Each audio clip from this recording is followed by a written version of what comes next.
Hey guys, how y'all doing? It's me, Johnny, and welcome back to the Sorare content. Yes, your boy is back, as you might be able to tell by my skin color. I was on holiday and I loved it. It was amazing. I can highly recommend to anyone going on holidays, especially if you're someone that likes to do a little bit of activities as well. Robinson clubs are amazing.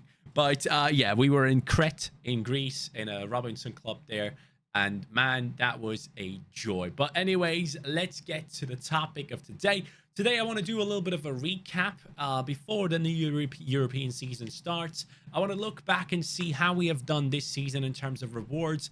If I'm happy with how things have come out, because I haven't really looked into it yet. I haven't done this recap, so you will get my genuine reaction. So we will take a look at that. And also, we will be taking a look at something very special. Let's do that straight away. Well, guys, here it is. Soraries Antoine Griezmann is part of the club. Yes, I have won his auction just now. I had about like 0.7 ETH laying around for quite some time now. I'm impressed with my ability to not spend it straight away. But Antoine Griezmann is now a part of the club. And here's the reason why I actually got him. As you guys might be able to tell by this trade right here, I sold Brat his super rare for 0. What was it? 0.65. I think I bought him for 0.6. So I sold him for 0.65 because guess who? Well, this man, Leo Roman, is apparently joining the guy that I had before, the L15-0 goalkeeper. He's apparently going to be joining the Real Oviedo side to be playing instead of Brat during the time where he's injured, especially. He has a shoulder injury. And then if he does well, I can actually see him hold that position. So, you know what? I just moved out of it. I got 0.05 ETH out of it. And obviously, Brat helped me to win some rewards. So I'm pretty happy that I was able to move him on before actually going ahead and crying about the fact that he's unusable because Leo Roman is the starting goalkeeper.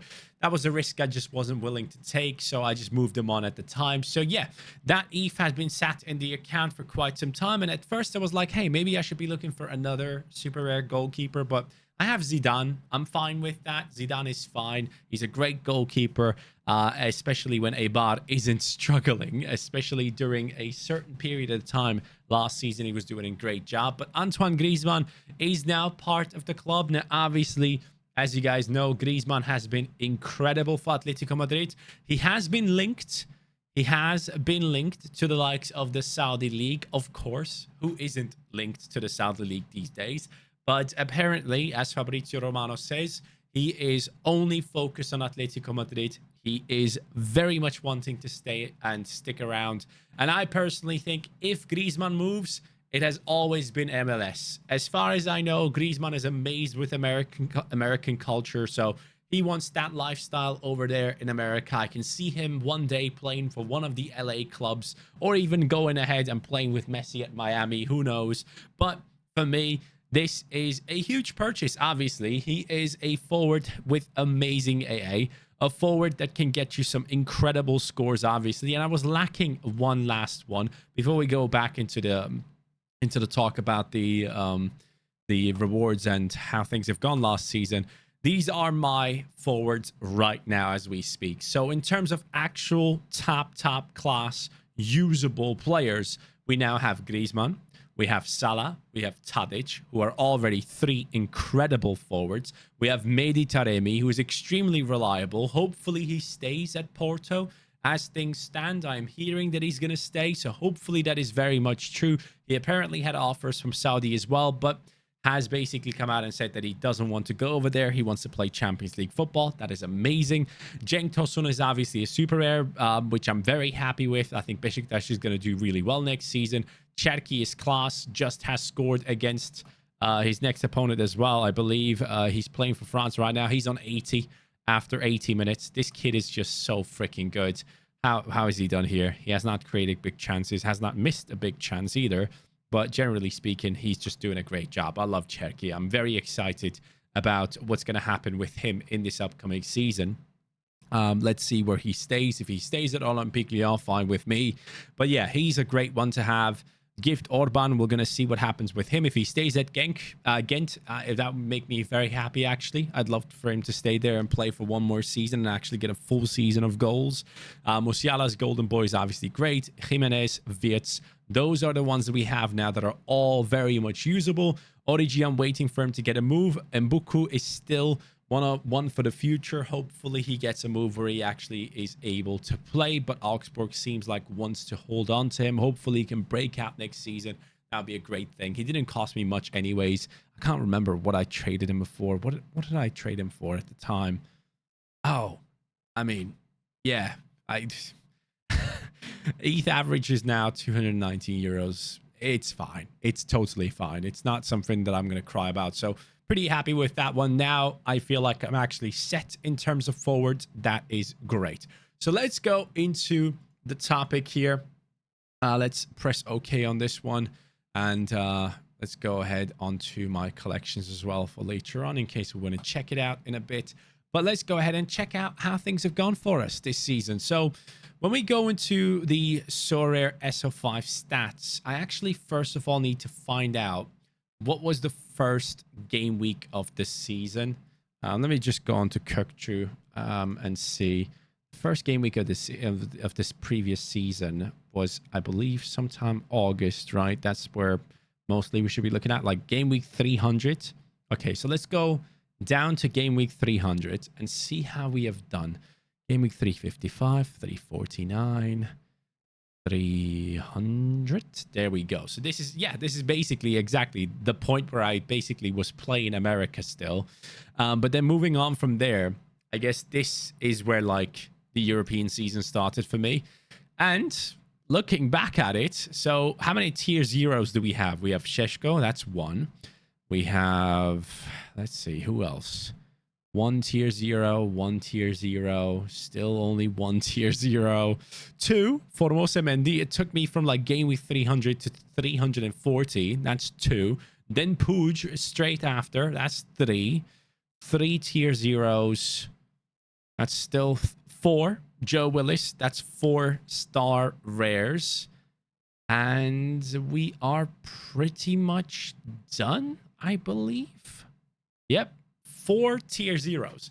So 4 star rares is what I've gotten. And I have to admit, none of them are absolutely amazing. Like, let's be real. Joe Willis, sure, has been much better this season, I believe, than he was last season, from what I've been hearing. I have not kept up. Actually, no, not that great. But yeah, Joe Willis, obviously not an insane reward. Puig, let me see how his value has developed lately. He's at like 300 euros. Yeah, that's not it, Chief, is it? That is not it. He was going for so much more. People were expecting him to absolutely dominate the summer period. And he's doing well, but he's just not getting those super high peaks. I guess for a super rare, he could be okay. Again, Formosa Mendy, I love him, but is he really a tier 0 at this point in time? Let me just double check here. SO5 tiers, where is he? He's like a tier 1/tier 2. He's not a tier 0 anymore. So again, not necessarily an incredible reward.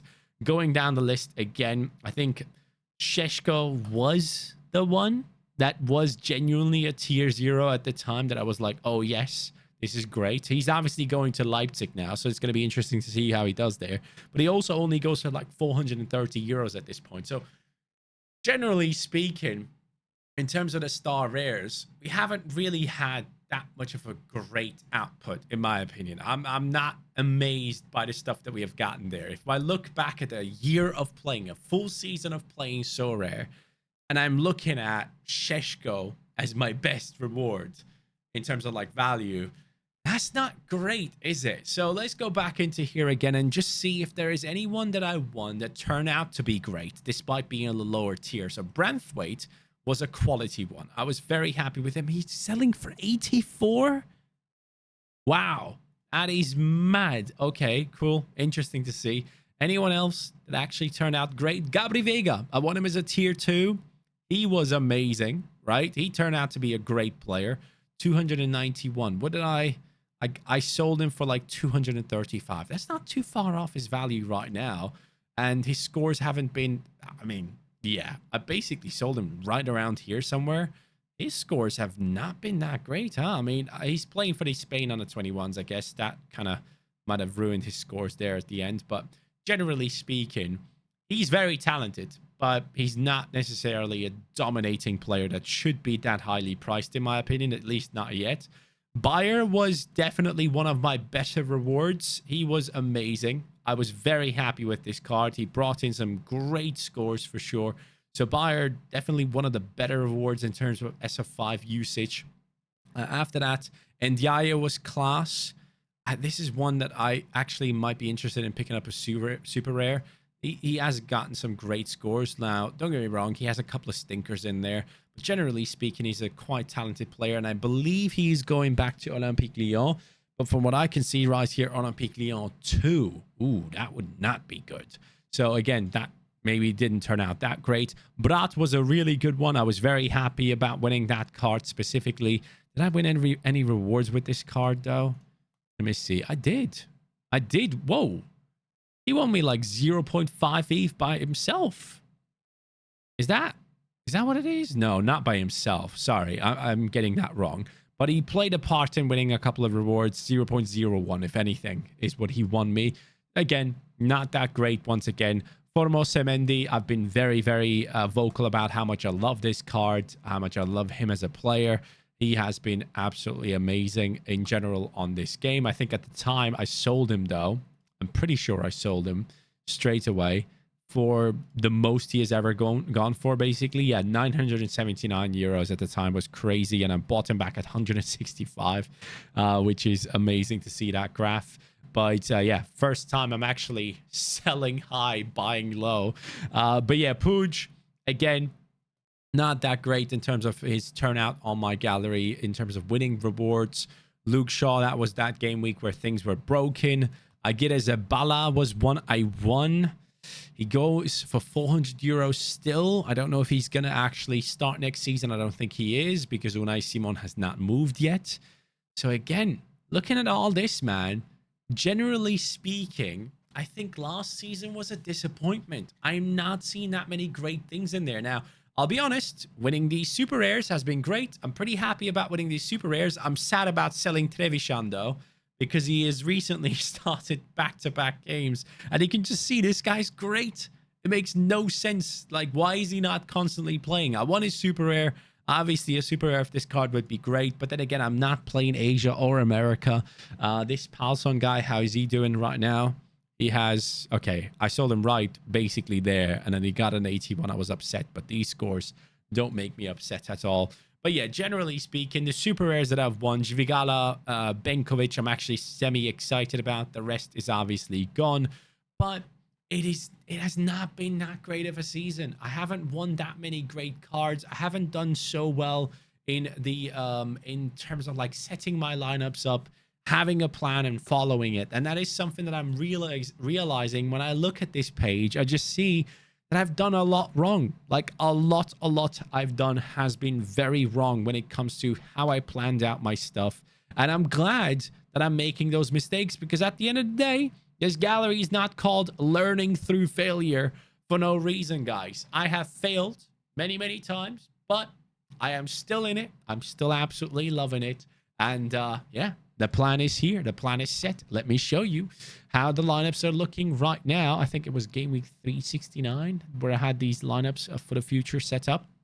Yes. Okay. So as you guys can see, Champion Europe rare, we have the Liverpool stack. Soboslai has obviously signed with Liverpool. I'm still thinking about that one, if I should be getting him or not. I feel like McAllister is probably guaranteed to play more games, because he can also kind of play in a deeper midfield role. So I feel like I have the best of what you can get in terms of the Liverpool stack as things stand now. Guardiol, heavily linked to Manchester City. If he goes there, oh boy, this super rare is going to be amazing to have. And I might actually end up getting an Ederson if Guardiol goes to City and starts. That is definitely one thing I'll be thinking about. That goalkeeper / defender stack could be very, very good. But yeah, we have the Bayern boys. This team just looks so freaking good. Under 23 Rare Pro, we have some great players I can mix up in there. But generally speaking, on paper, these probably would be my choices for my best lineup, especially on certain game weeks. Oops, hello? Why are we disappearing? What the? Come on now. Stop. Stop. Do I have to open these lineups one by one in order for them to not go away? Anyways, so on the 23 rare, again, that is one that I might have to work on, but I still have many, many pieces in different teams in here that I could easily pop in there. So on the 23 rare, we'll see, especially situation around Verbruggen. Hopefully he actually starts for Brighton. If he does, that's an amazing asset to have. If he doesn't, that is a massive L.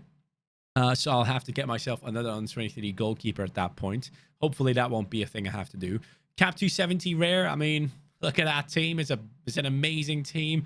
Marcelinho Nunez could easily go in there too because he has a really low L15. And I do believe he's going to get a lot more playtime next season for the likes of Norwich. All-Star rare. This is one where, bang, let's pop in there. Let's take gift out of it. And let's put my boy in there. Where is he? Where's the new guy? Where is he? Hello? Show me Antoine. There he is. Antoine Griezmann. Look at that freaking lineup. How many rewards would that have won? Show me. Historical performances.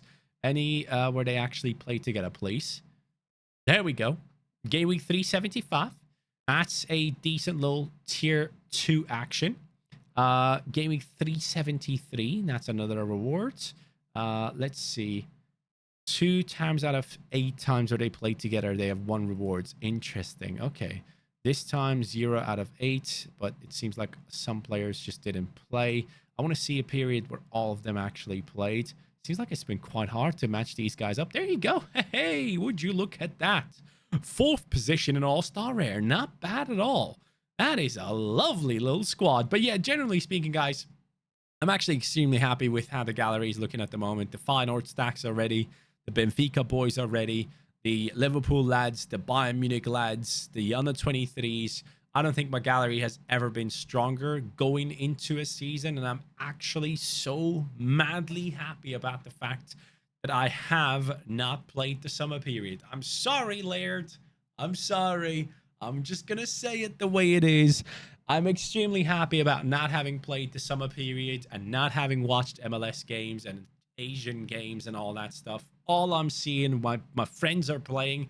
Obviously, I see a couple of them winning at times, but the amount of times where I hear, oh, no, the guy doesn't play. Oh, he's actually injured, but he wasn't listed as injured. And the games are not covered and blah, blah, blah. I'm sorry, guys, but I am not missing that one bit, especially the sleepless nights when the MLS games are on at like 3, 4 a.m. my time.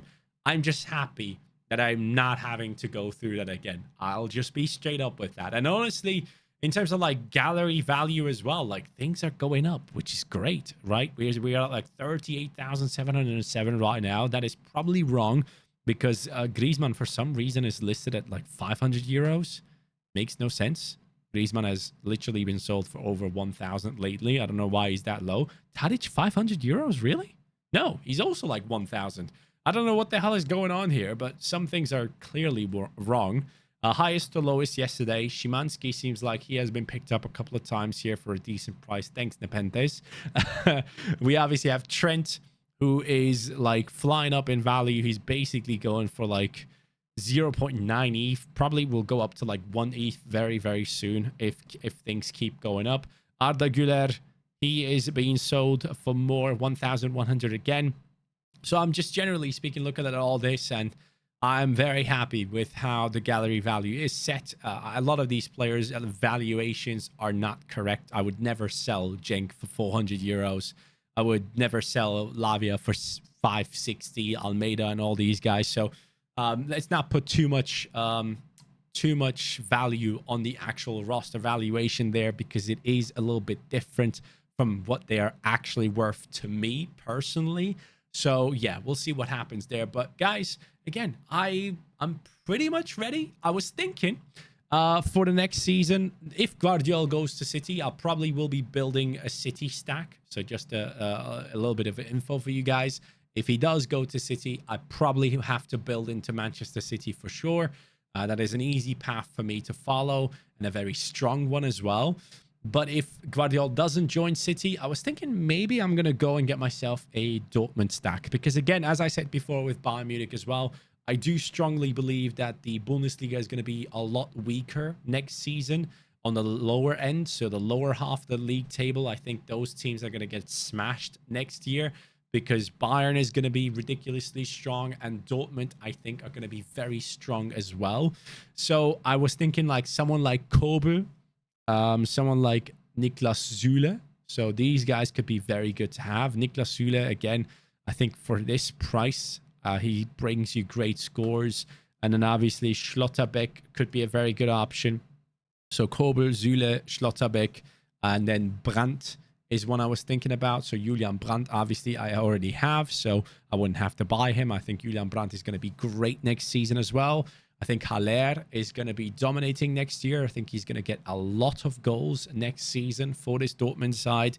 And I am hearing that Felix Mecha is about to join Dortmund as well. And I think Nemecha is coming in to basically take over that Rafa Guerrero role that Rafa Guerrero played at the end of the season, which was like an 8 type thing, if I'm not mistaken here.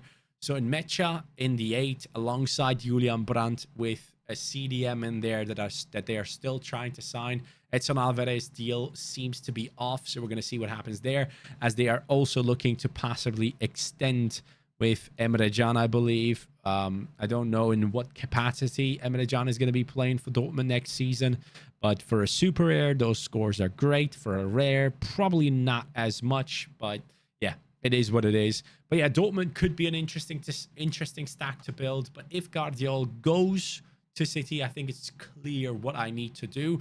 And for City, the question then would be like, who do I go for? Now, obviously, I would be going and getting myself Ederson, right? Ederson was basically right around the price range that I could have afforded with the I had laying around, but I went for Griezmann instead, which I'm still very happy with. But Ederson, Guardiola, and then who would you go for in midfield? I guess... Or would you go for another defender as well? Maybe John Stones in his new role. He could be quite good.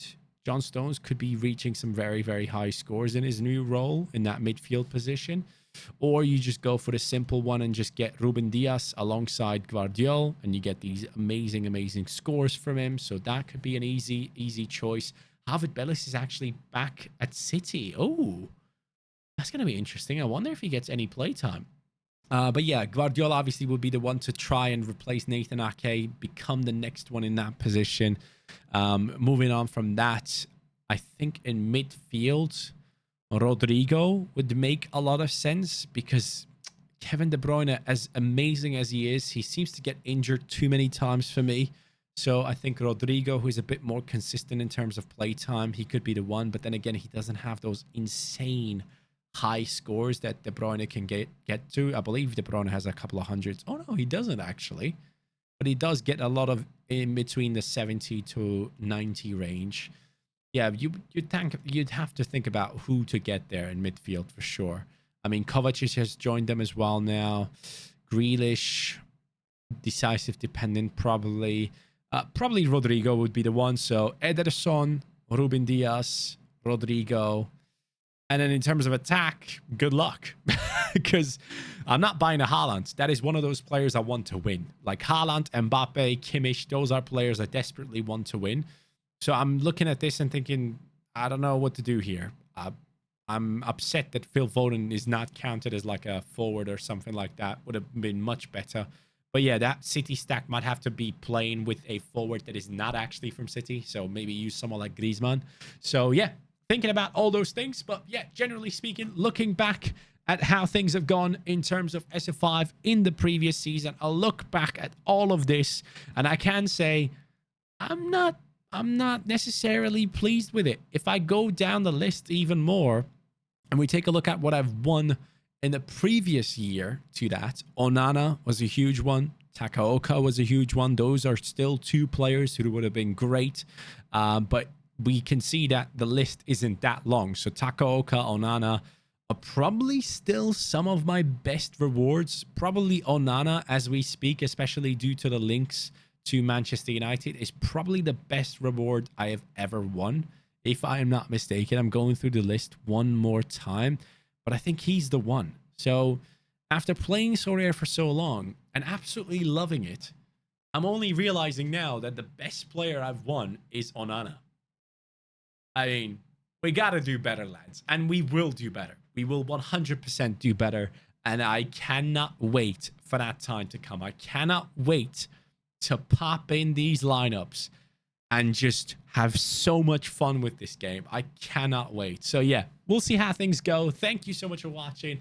If you guys haven't signed up for Sorare Data, this amazing, amazing website that helps you do everything that you need to do with Sorare itself. If you don't have it, you aren't going to be winning anything. So make sure to sign up to Sorare Data with the link in the description down below and use the code Johnny to support your boy. That'd be very much appreciated. But I'll be back with a lot more content for you guys, so watch out for it. Antoine Griezmann, welcome to the club. My first and only Soraries that I'll be buying. But yeah, have a good one, guys. I'll catch you on the next one. Take care and peace.